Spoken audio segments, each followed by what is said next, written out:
नमस्कार. आजच्या या सेशनमध्ये आपल्याला मौर्य साम्राज्याविषयीची संपूर्ण माहिती बघायची आहे. अगेन मौर्य साम्राज्याचा भागसुद्धा आपण पार्ट 1, 2 आणि पार्ट 3 मध्ये हा बघणार आहोत. हा फोटो आहे बघा, एका बाजूला चाणक्य आहेत आणि एका बाजूला चंद्रगुप्त दाखवलं आहे. चाणक्यांच्या मार्गदर्शनाखाली चंद्रगुप्तने मौर्य साम्राज्याची स्थापना केली होती, त्याचा हा सगळा भाग आहे. ठीक आहे, आता बोलूयात आपल्या पहिल्या भागाकडे. इसवी सन पूर्व 324 हा जो काळ होता, ह्या काळात सम्राट चंद्रगुप्त मौर्य याने चाणक्यांच्या मदतीने ह्या मौर्य साम्राज्याची स्थापना केली. ठीक आहे, ही स्थापना करताना त्याने नंदांना, ह्यांच्यापैकी धनानंद हा शासक होता, या धनानंदला हरवून त्यांनी काय केलं, मौर्य साम्राज्याची स्थापना केली. विशाखदत्त नावाचा एक लेखक होता, त्याने मुद्रा राक्षस हा ग्रंथ लिहिला आहे. हा ग्रंथ खूप नंतरचा आहे. ठीक आहे, मौर्य काळातला ग्रंथ नाही आहे, नंतरच्या काळातला आहे. तर या मुद्रा राक्षस ग्रंथामधून आपल्याला चाणक्य आणि चंद्रगुप्त यांनी कशा प्रकारे कटकारस्थानं केली, कशा प्रकारे राजकारण फिरवलं आणि सगळं मॅनेजमेंट करून कशा पद्धतीनं आपली सत्ता स्थापन केली, याच्याविषयीचा उल्लेख या मुद्रा राक्षस ग्रंथामध्ये आपल्याला आढळतो. आता मौर्य साम्राज्य जे त्याच्याबद्दल ऑब्व्हियसली हा ऐतिहासिक काळातला भाग आहे आणि इथून पुढे आपल्याला माहितीचे स्रोत एखाद्या काळाबद्दल, विशेषतः प्राचीन इतिहासामध्ये जो भाग आहे त्यातला मौर्य, मौर्योत्तर आणि गुप्त काळ, यांच्या माहितीचे आपले स्रोत काय त्याच्याबद्दल आपल्याला एक स्पेसिफिक माहिती पाहिजे. तर मौर्य साम्राज्याच्या माहितीचे स्रोत आपल्याकडं मुख्यतः 3 आहेत. एक आहे चाणक्यांचा अर्थशास्त्र हा ग्रंथ.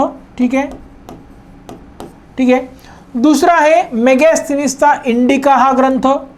आणि तिसरा आणि सर्वात महत्त्वाचा भाग ठरतो तो म्हणजे सम्राट अशोकाने संपूर्ण साम्राज्यामध्ये जे शिलालेख आणि स्तंभलेख कोरवून घेतलेले आहेत, हे सगळे शिलालेख आणि स्तंभलेख यांच्यातनं आपल्याला माहिती मिळते. इथे बघा, आपली देशाची राजमुद्रा दिसतीये.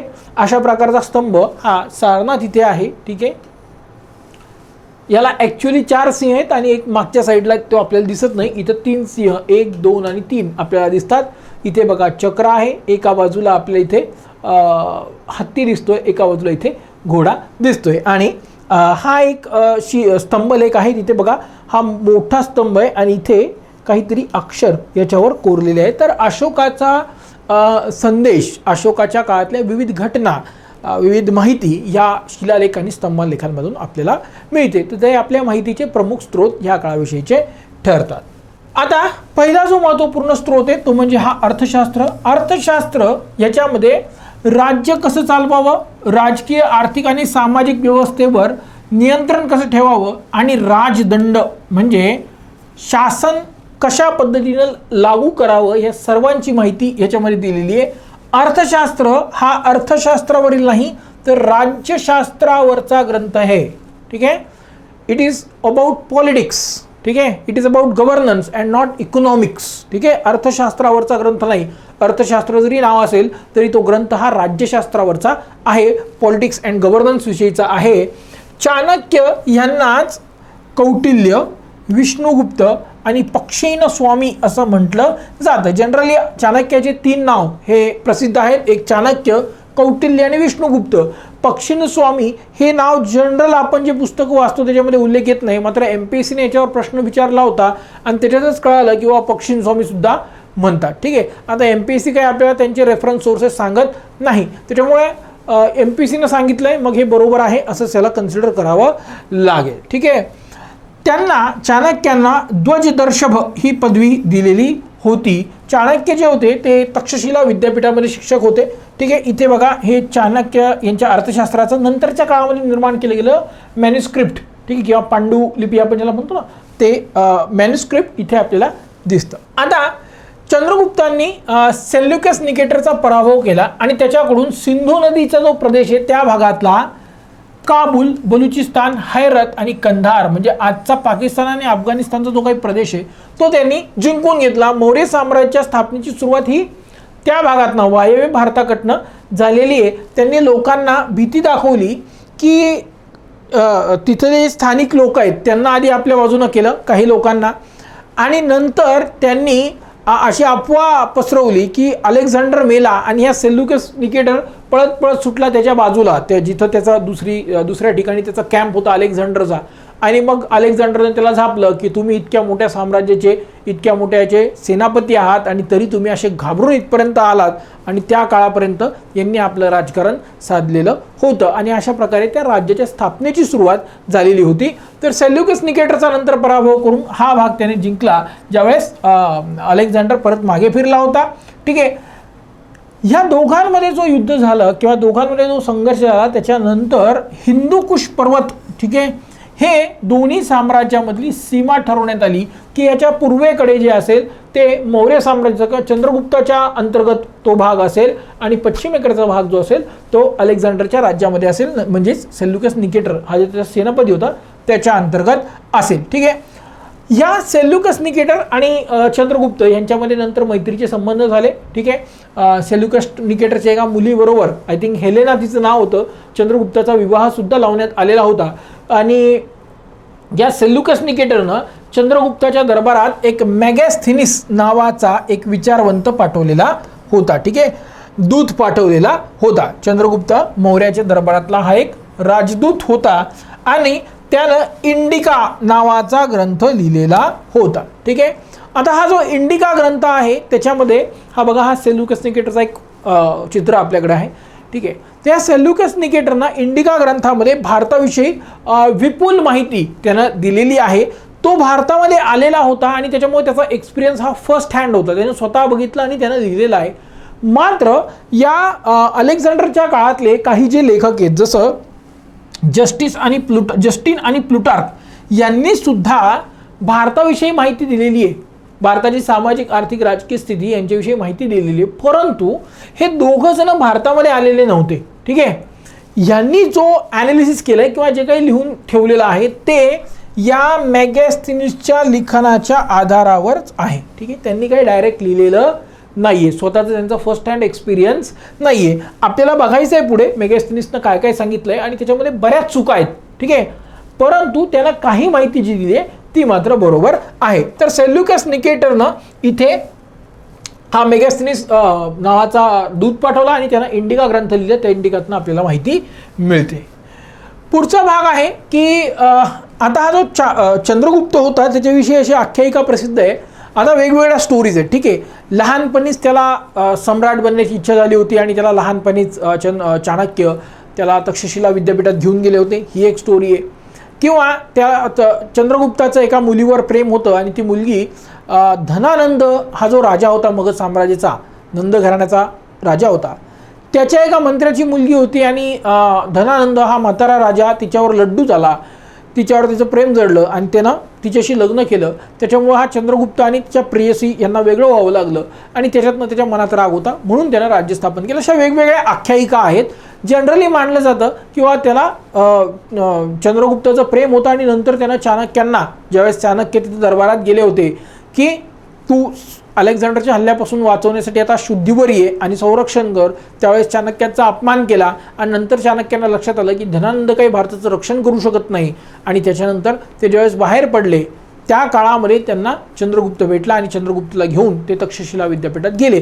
अशी एकूण एक ही स्टोरी मांडली जाते. आता कसं असतं, वेगवेगळ्या साहित्यामध्ये वेगवेगळ्या स्त्रोतांमध्ये या स्टोरीचे वेगवेगळे व्हर्जन असतात, त्याच्यामुळे कोणती एक्झॅक्ट बरोबर हे सांगता येत नाही, पण हे वेगवेगळे हे आहेत आणि कॉम्बिनेशन करून आपण एक जनरल स्टोरी इथे मांडू शकतो. तर चारचार्य चाणक्यांबरोबर चंद्रगुप्त तक्षशिला विद्यापीठात तिथे घेऊन गेले होते आणि ते स्वतः तक्षशिलाचे रहिवासी होते आणि विद्यापीठामध्ये अध्यापनाचं कार्य करत होते. तिथे ते प्राध्यापक होते. ठीक आहे. ते तिथे प्राध्यापक होते. याचा अर्थ काही ठिकाणी असाही येतो किंवा ते तिथं प्रमुख होते त्या विद्यापीठाचे. ठीक आहे. पण आपण प्राध्यापक होते हे कन्सिडर करायला हरकत नाहीये. आणि तिथे ते घेऊन गेले आणि तिथे त्याला पुढचं शिक्षण त्यांनी दिलं. चंद्रगुप्ताने मगध सम्राट झाल्यानंतर तक्षशिला इथे आपली प्रादेशिक राजधानी त्यांनी स्थापन केली. याच्यावरनं आपल्या गुरूंबद्दल आदर किंवा एकूणच त्या स्थानाचं महत्त्व आपल्याला इथे अधोरेखित होतं. ठीक आहे.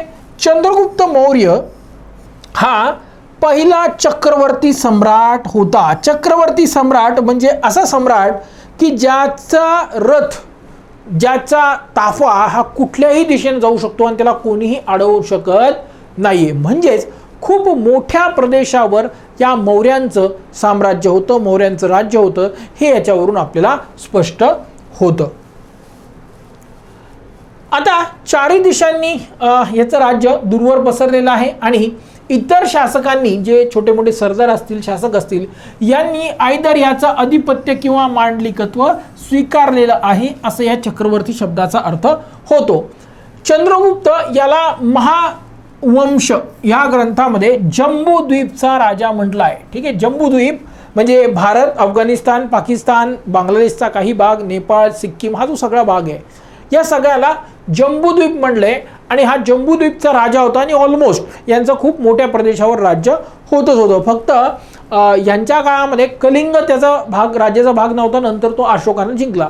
बाकी ऑलमोस्ट संपूर्ण उत्तर भारत, दक्षिणेमध्ये महाराष्ट्र आणि कर्नाटकाचा काही भाग, ठीक आहे, त्याच्यानंतर इकडे बंगालचा भाग, त्याच्यानंतर पाकिस्तान, अफगाणिस्तान, ह्या इतक्या मोठ्या प्रदेशावर मौर्यांचं राज्य होतच होतं. त्याच्यामुळे त्याला जम्बूद्वीपचा शासक किंवा जम्बूद्वीपचा राजा, सम्राट म्हटलेलं आहे. हे काही चुकीचं ठरत नाही. आयुष्याच्या शेवटी त्याने श्रवणबेळगोळा इथे तो गेला होता. आपल्याला ती स्टोरी माहिती आहे, जैन धर्माच्या याच्यात आपण बघितलं की मगध साम्राज्यामध्ये काय पडला, मगध साम्राज्यामध्ये दुष्काळ पडला. ठीक आहे, आणि दुष्काळ पडल्यामुळे जैन संतांचा एक गट भद्रबाहू यांच्या नेतृत्वाखाली कुठे गेलं, दक्षिण भारतात गेलं. आणि त्या दक्षिण भारतामध्ये जाणाऱ्या संतांच्या गटामध्ये हा चंद्रगुप्त मौर्य सुद्धा होता. चंद्रगुप्त मौर्याने दक्षिणेत गेल्यावर तिकडे जैन धर्मातला संथारा किंवा सल्लेखणा हा व्रत घेतला आणि स्वतःचा जीवन त्याग केला. याची माहिती आपल्याला श्रवणबेळगोळाजवळ एक टेकडी किंवा एक डोंगर आहे, त्याला चंद्रगिरी असं नाव दिलेलं आहे, त्याच्यावरून सुद्धा मिळते. ठीक आहे, तर एक पुतळा या चंद्रगुप्ताचा ह्या प्रकारे तिकडे आपल्याला आढळतो. पुढचं आहे की हे जे मौर्य साम्राज्य होतं त्याचा आता इथे एक मॅप बघा. ठीक आहे, छोटासा मॅप आहे. ठीक आहे, आता इथे तुम्ही बघितलं तर पार दक्षिणेत कर्नाटकाचा संपूर्ण भाग, महाराष्ट्र, संपूर्ण पूर्व भारत. ठीक आहे, इकडे बघा जिथपर्यंत डोंगर रांगा नाही, मैदानी प्रदेश आहे, तो सगळा भाग यांच्याकडे येतो. ठीक आहे, म्हणजे अफगाणिस्तानच्याही पुढे इराणचा काही भाग, इथे अफगाणिस्तान संपतं, इथे पाकिस्तान संपतं, इराणचाही काही भाग, पूर्ण अफगाणिस्तान, पूर्ण पाकिस्तान, ठीक आहे, आणि पूर्ण संपूर्ण भारत असा ह्याच्या साम्राज्याचा भाग होता. हे आपल्याला दिसतं. इतकाच फक्त हा जो कलिंगचा एरिया होता हा नव्हता, नंतर मात्र तो सम्राट अशोकाच्या काळात त्यांनी जिंकलेला होता. ठीक आहे, तर हे जे मौर्य साम्राज्य होतं यांची राजधानी होती पाटलीपुत्र. ठीक आहे, आणि हे कुंभ्रहार एक ठिकाण आहे जे आजच्या पटना शहराजवळ इथे आहे बघा जवळपास. ठीक आहे, आणि या पटना शहराजवळ एक 80 खांबाचा महलाचा अवशेष इथे आढळलेत. चिनी प्रवासी हुएन सांग, ठीक आहे, ह्यानं सुद्धा याच्याविषयी उल्लेख सांगितलाय की तिथे त्यानं ते बघितलेला होता. अशा वेगवेगळ्या प्रवाशांनी त्याच्याविषयी वर्णन दिलेलं आहे. हे जे मौर्य साम्राज्य होतं याचं प्रशासन जे होतं, ठीक आहे, ग्रामीण आणि शहरी प्रशासन या दोन्ही भागांचं प्रशासन चालवण्याचं काम हे 6 समित्यांद्वारे होत होतं असा उल्लेख आपल्याला मिळतो. आणि हा उल्लेख आपल्याला मेगस्थनीसच्या इंडिका ग्रंथात सुद्धा आढळतो. ठीक आहे, आता राजाला इथे संपूर्ण, आता इतकं बघा, इतकं मोठं साम्राज्य आहे, तर राजा काही या सगळ्या भागाचा कारभार एकटा बघू शकतो का? ऑब्व्हियसली नाही.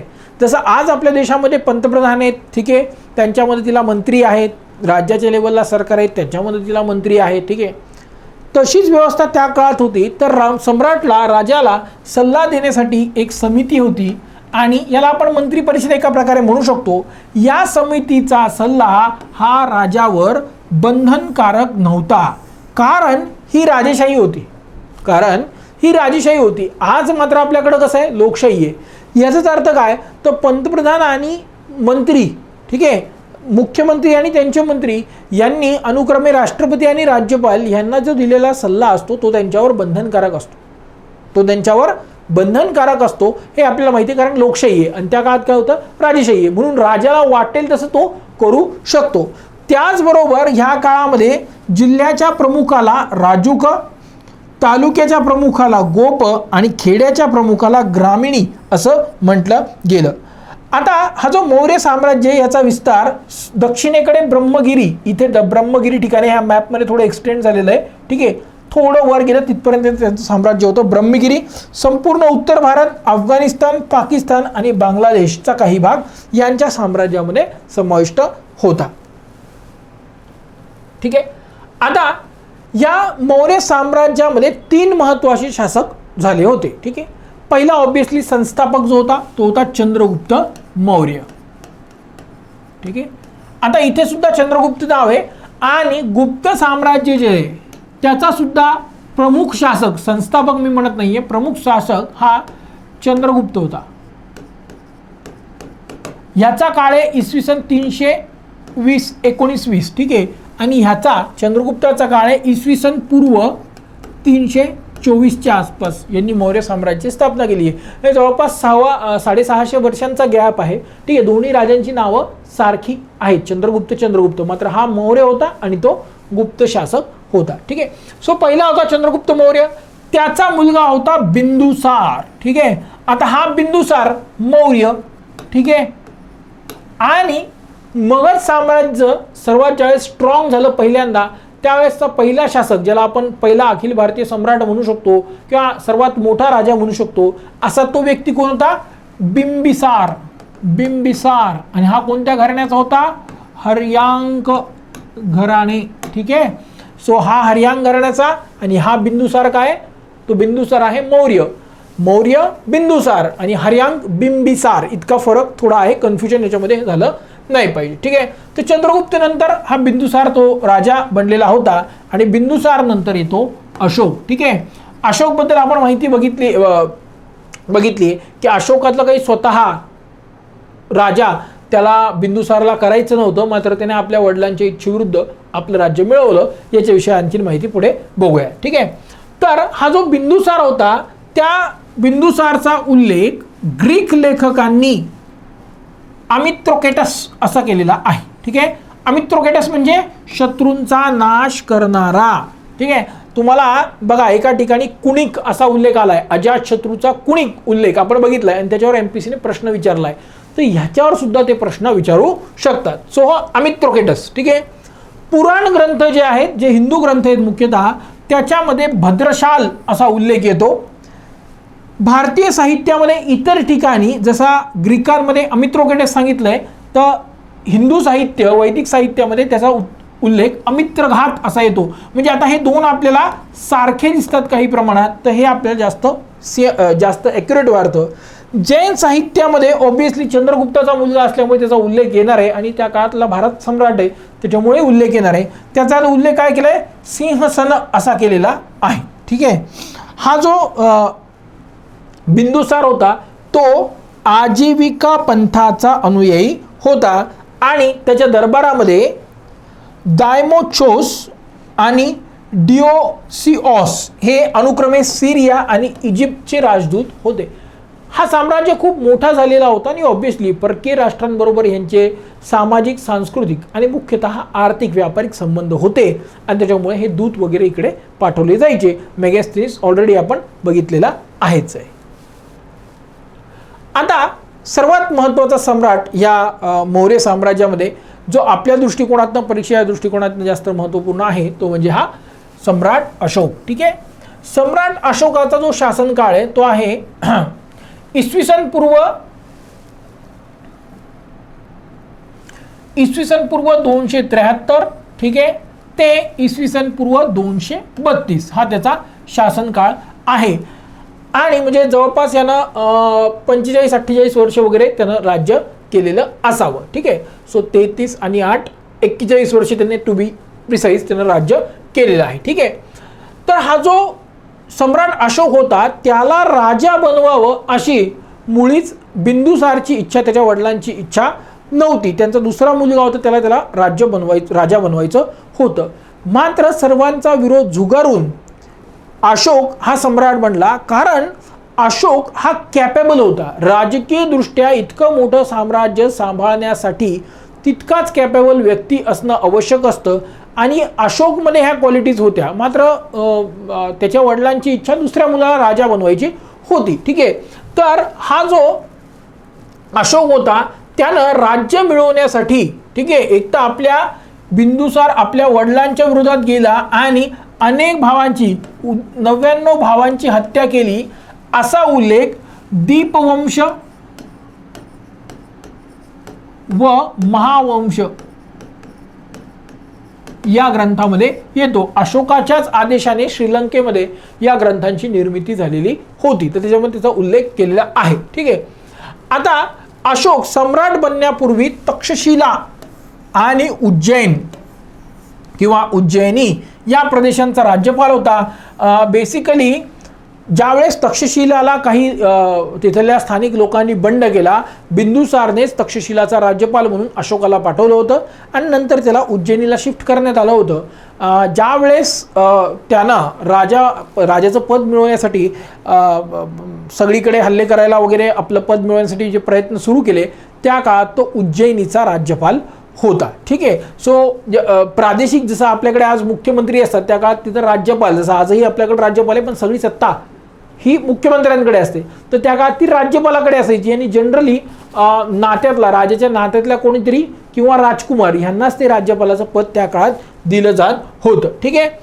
आता हा जो सम्राट अशोक आहे तो राजा बनल्यानंतर, आधी त्यानं युद्ध केलेले आहेत, आधी त्यानं अनेक उठाव दडपलेले आहेत, परंतु राजा बनल्यानंतर त्याने कलिंग विरुद्ध फक्त एकच युद्ध केलं होतं आणि ते युद्ध असं म्हटलं जातं की इतकं त्याच्यामध्ये हत्या किंवा हिंसा इतक्या मोठ्या प्रमाणात झाली होती की अशोकाचं मन त्याच्यातनं त्याचं थोडं दुखी त्याचं झालं.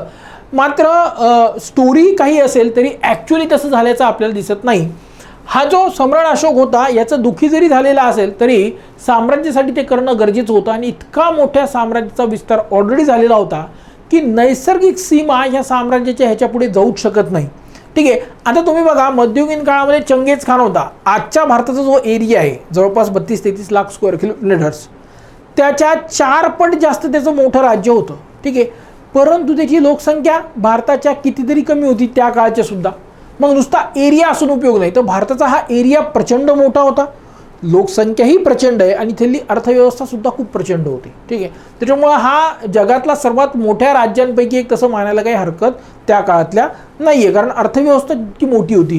तर नैसर्गिक सीमांपर्यंत, प्राकृतिक सीमांपर्यंत मौर्य साम्राज्याचा संपूर्ण विस्तार हा झालेला होता आणि त्याच्यामुळे त्यानं भेरी घोष म्हणजे युद्धाचा त्याग करून त्याने धम्मघोष, ठीक आहे, म्हणजे धम्म धोरणाचं त्याने स्वीकार केलेला होता. हे धम्म धोरण काय आहे याच्याबद्दल माहिती पुढे पाहिजे आहे.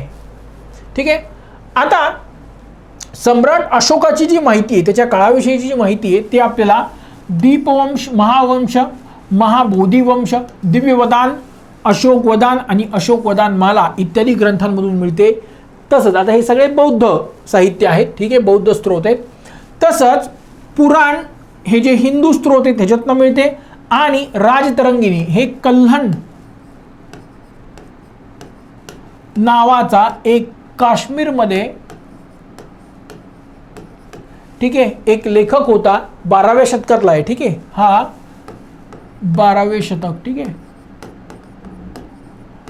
या कल्हणच्या काळातली ही माहिती आहे. ठीक आहे. ग्रंथ आहे राजतरंगिणी. राजतरंगिणी म्हणजे राजांची वंशावळ किंवा राजांची नदी असा त्याचा अर्थ होतो आणि त्याच्यामध्ये त्यांना पार 8-10 वॉल्यूम, 12 वॉल्यूम काहीतरी त्याचे आहेत आणि त्याच्यामध्ये त्यांना पार मग रामायण महाभारतच्या काळापासून जी काही राजांची वंशावळ आहे, वेगवेगळ्या प्रदेशातले राजे, त्यांची माहिती दिली आहे. ऑब्व्हियसली याच्यातनं अशोकाची सुद्धा माहिती प्रामुख्याने आढळते. ठीक आहे. आणि अशोकाचे जे शिलालेख आहे त्या शिलालेखांमधून ऑब्व्हियसली माहिती मिळते. अशोकाच्या वेगवेगळ्या शिलालेखांमध्ये त्याचा उल्लेख वेगवेगळ्या नावांनी केलेला आहे. ठीक आहे. सम्राट अशोक आपण हा जनरली नाव वापरतो, परंतु त्याच्या काळामध्ये त्याचे वेगवेगळे नाव होते. ते काय होते ते इथं बघूयात. अशोक हे जे नाव आहे ते मस्की, गुर्जरा, नेट्टूर उदयगुलम आणि जौगड, ठीक आहे, या वेगवेगळ्या शिलालेखांमध्ये आढळतो. अशोकवर्धन हे नाव पुराण ग्रंथांमध्ये आढळतो. ठीक आहे. प्रियदर्श राजे मगधे किंवा प्रियदर्श राजे मगध असा जो उल्लेख आहे तो भाब्रू शिलालेखामध्ये आढळतो.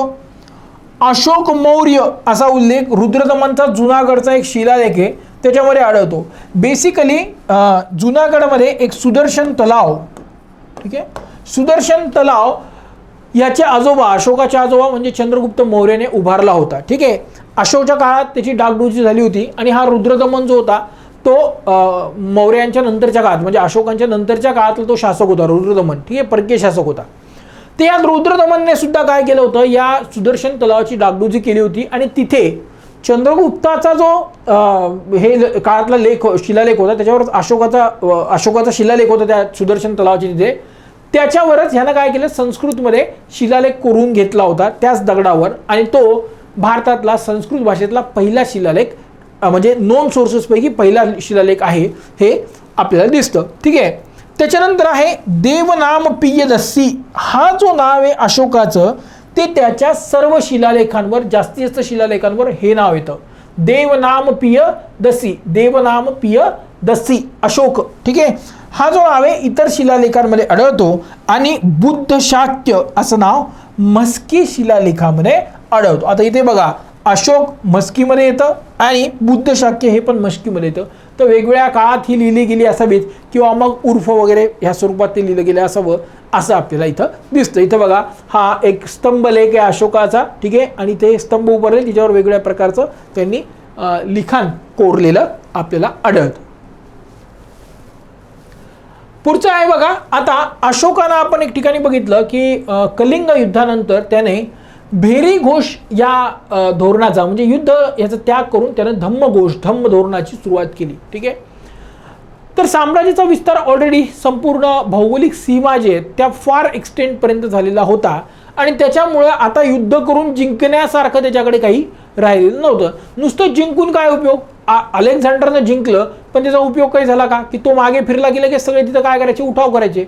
नुसतं जिंकून उपयोग नाही, ते टिकलं पाहिजे. मौर्य साम्राज्य प्राकृतिक सीमांपर्यंत त्याचा प्रसार झालेला होता आणि त्याच्यामुळे त्याच्या पुढे जरी त्याचा प्रसार केला तर ते मे बी जिंकतील पण ते टिकवता येणार नाही याची अशोकाला पूर्ण जाणीव होती आणि म्हणून त्याला काय केलं, भेरी घोषाचा त्याग करून त्यानं धम्म धोरण स्वीकारलं. आता हे धम्म धोरण काय प्रकार आहे, तर बेसिकली अशोकाचा धम्म हा एक राजकीय धोरण होतं. राजकीय धोरण हे होतं.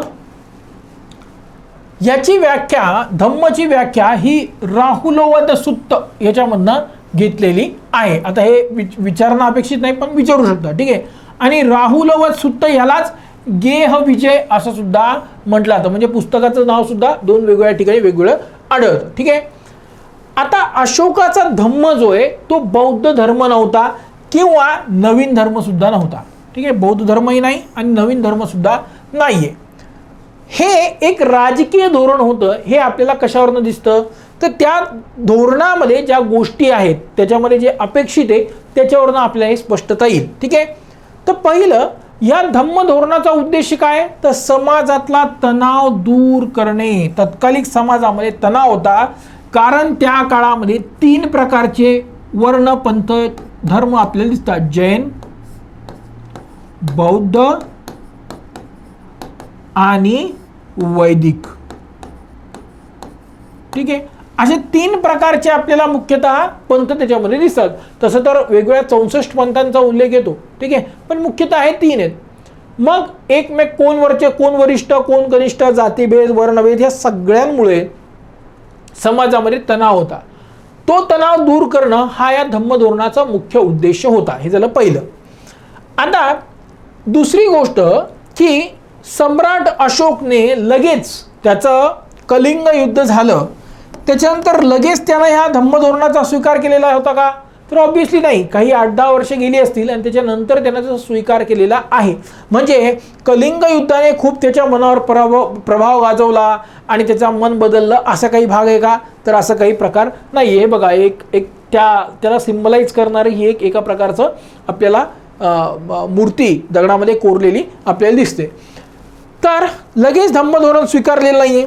धम्म धोरणाअंतर्गत अपेक्षित काय, तर वडीलधारे मोठी लोक जे आहेत ते गुरु असतील, ब्राह्मण असतील, भिक्षू असतील. म्हणजे बघा, वैदिक ब्राह्मण पण आले, भिक्षू आले आणि ऑब्व्हियसली ब्राह्मण आले म्हणजे जैन संत सुद्धा याच्यामध्ये आलेच आले. सगळेच या सगळ्यांचा मान सन्मान राखायचा ठीक आहे, या सगळ्यांना मान देणे, हिंसा न करणे, जैन आणि बौद्ध दोन्हीमध्ये आहे, ठीक आहे, प्राणी हिंसा वगैरे न करणे, गुलामांना चांगली वागणूक देणे, गुलाम व नोकर यांना चांगली वागणूक देणे, इत्यादी गोष्टी या बौद्ध धम्मामध्ये त्यांना अपेक्षित आहेत, अशोकाला अपेक्षित आहे. आणि बौद्ध धम्माचं, ठीक आहे, धम्म धोरणाच्या प्रचारासाठी त्यानं काय केलं होतं, धम्म महामत्त या अधिकाऱ्याची नियुक्ती केलेली होती. याचं काम काय, धम्म धोरणाचा प्रचार प्रसार करणे हेच त्याचं काम आहे. आता त्याला अधिकारी म्हणता येणार नाही, एका प्रकारे प्रचारक तो होता. मग सम्राट अशोकाचा धम्म धोरण आणि बौद्ध धर्म या गोष्टी दोन वेगवेगळ्या गोष्टी आहेत. हे कशावरनं सिद्ध होतं, पहिलं की धम्माचा प्रचार करण्यासाठी त्याने बौद्ध संघांचा वापर न करता धम्म महामत्त या स्वतंत्र अधिकाऱ्याची नियुक्ती केलेली होती. जर त्याला बौद्ध धर्म आणि धम्म हे सेम जर अपेक्षित असलं असतं तर त्यानं काय केलं असतं, संघांना दान जास्त दिला असता आणि त्यांच्या माध्यमातून धम्म धोरणाचा प्रसार केला असता. तसं झाल्याचं दिसतं का, तर तसं झालं नाही. त्यानं काय केलं, स्वतंत्र अधिकारी तिथं निवडला, पहिलं. दुसरं की त्यानं धम्माचा उद्देश काय सांगितला, सर्वांना स्वर्ग मिळवणे हा आहे, ठीक आहे. मात्र बौद्ध धर्माचा उल्लेख काय, उद्देश काय, तर मोक्ष प्राप्ती हा आहे, ठीक आहे. स्वर्ग मिळवणं म्हणजे खरंच सगळ्यांना स्वर्ग मिळणार आहे असं नाही, पण समाजामध्ये शांतता राहावी आणि एकमेकांचा सन्मान करावा हे याच्यासाठी हे आपण म्हणूयात लालच दिली की हे केल्यावर तुम्हाला मोक्ष स्वर्ग मिळणार आहे. यानं अहिंसा हे तत्व मान्य जरी केलेलं असेल तरी ते पूर्णता केलेलं आहे असं दिसत नाही. आवश्यक ठिकाणी हिंसेचा वापर तो करायचा, ठीक आहे. काही ठिकाणी त्याने बळाचा, लष्करी बळाचा वापर केलेला आहे असं सांगितलं, ठीक आहे. त्यानं फाशीची शिक्षा कायम ठेवली होती. जर इतकाच तो अहिंसावादी असला असता तर त्यानं फाशी शिक्षा रद्द केली होती. पण लक्षात घ्या, शासक जो असतो, राजा जो असतो, त्याला आपल्या राज्य टिकवण्यासाठी, राज्य चालवण्यासाठी काय आवश्यक आहे त्याला डोळे उघडून बघावं लागतं. खूप आदर्शांवर चालून त्याला जमत नाही. त्याला सत्यता काय आहे, त्याच्यावर सत्य उपाय काय आहेत हे बघावं लागतं. त्याच्यामुळे त्याने फाशी शिक्षा कायम ठेवलेली होती, ठीक आहे. आता अशोकानं धम्म धोरणाचा संदेश, शांतता आणि धम्म धोरणाचा संदेश पसरवण्यासाठी त्याला विविध शिलालेख आणि स्तंभलेख संपूर्ण साम्राज्यामध्ये कोरून घेतले होते आणि त्याच्यावर त्यानं आपला संदेश लिहिलेला होता. हे लेख मुख्यतः स्थानिक भाषा म्हणजे प्राकृतमध्ये संपूर्ण भारतामध्ये असायचे. प्राकृत भाषा आणि ब्राह्मी लिपी याच्यासाठी वापरली जायची. मात्र वायव्य भारत जो होता, ज्याच्यावर ग्रीक प्रभाव तिथे आपल्याला दिसतो, त्या भागामध्ये अरमाईक किंवा खरोष्टी, ठीक आहे, अरमाईक भाषा आणि खरोष्टी लिपीमध्ये हे शिलालेख स्तंभलेख असल्याचं आपल्याला दिसून येईल, ठीक आहे. आता धम्म धोरणाचा एकूणच प्रचार करण्यासाठी त्यानं काय केलं होतं, पश्चिम आशिया, ग्रीक, श्रीलंका इत्यादी ठिकाणी दूत पाठवले. त्यापैकी त्याचा मुलगा महेंद्र आणि मुलगी संगमित्ता यांचा समावेश त्याचा होता की ते परकीय दूत, धम्म धोरणाचं दूत म्हणून त्यांना पाठवलं होतं. आणि ह्या दोघांना त्यानं श्रीलंका इथे पाठवलं होतं असा उल्लेख आपल्याला इथे दिसतो.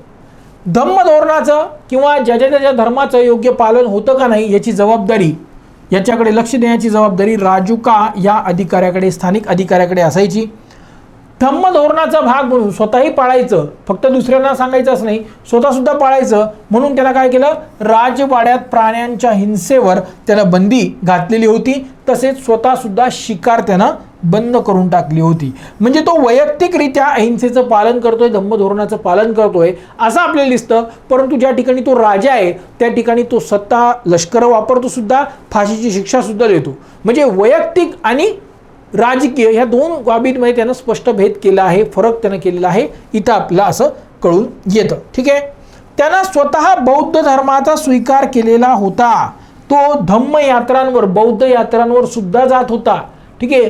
परंतु त्याची इंडिव्हिज्युअल बिलीफ, वैयक्तिक धर्म जो आहे तो त्याने इतरांवर लादला नाही असा आपल्याला दिसून येतं. किंवा त्यानं जबरदस्ती कोणावर केलेली आहे असं कुठेही आपल्याला आढळून येत नाही. आता अशोकाचा जो काळ आहे त्याच्याविषयी समकालीन परकीय शासकांची सुद्धा माहिती आपल्याला 13व्या शिलालेखामधून मिळते. ठीक आहे, हे आपल्या अंडरस्टँडिंगसाठी आपण त्याला नाव दिले. तर 13व्या शिलालेखामध्ये काही शासक आणि त्यांची नाव आहेत. तर पहिला कोणता आहे बघा, ऑटिओचुअस दुसरा हा सिरियाचा शासक होता. टॉलेमी दुसरा फिलाडफुस इजिप्त, मेगास क्रेने, एंटिगोनस ग्रेनेटस मॅसिडोनिया आणि अलेक्झांडर इजरिस. ठीक आहे, या शासकांचा उल्लेख त्याच्या 13व्या शिलालेखामध्ये आपल्याला आढळतो. ठीक आहे, आता सम्राट अशोक हा कॅपेबल शासक होता आणि त्या काळापर्यंत म्हणजे चंद्रगुप्त, बिंदुसार आणि सम्राट अशोक यांच्या काळातच महत्त्वाचं मौर्य साम्राज्य टिकलं.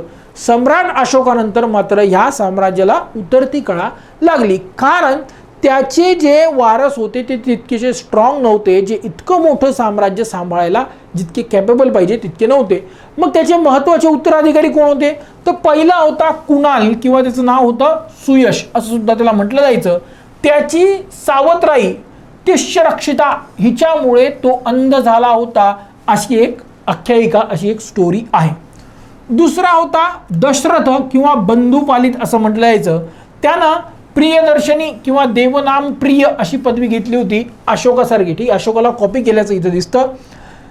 त्याचा एक शिलालेख 12 डोंगरातील नागार्जुनी इथल्या गुफांमध्ये आढळतो.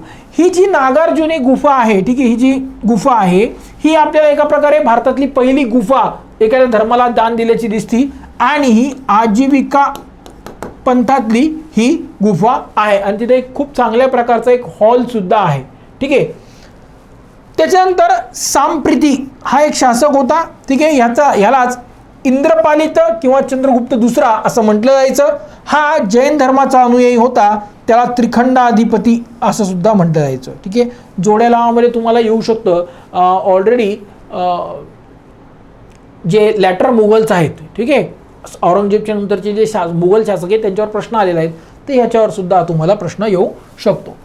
ठीक आहे, आता हा जो संप्रीती होता त्यानं चंद्रगुप्त मौर्याप्रमाणे आपल्या सिंहासनाचा त्याग केला आणि तो दक्षिणेला श्रवणबेळगोळा इथे जाऊन त्यानं संथारा किंवा सल्लेखना हा जो जैन धर्मामध्ये आत्मक्लेशाचा एक मार्ग आहे तो त्यानं स्वीकारून जीवनाचा त्याग केला असं मानलं जातं. त्याच्यानंतर आहे शालिशुक, याला बृहस्पती असं म्हटलंय आणि गार्गी संहितेत याचा उल्लेख अत्याचारी शासक म्हणून केलेला आहे. ठीक आहे, त्याच्यानंतर आहे बृहद्रथ. हा मौर्य साम्राज्याचा शेवटचा शासक ठरला. त्याचा सेनापती पुष्यमित्र शुंग, ठीक आहे, याने त्याची हत्या करून मौर्य साम्राज्य बळकावलं आणि पुढे शुंग घराण्याची सत्ता स्थापन झाली.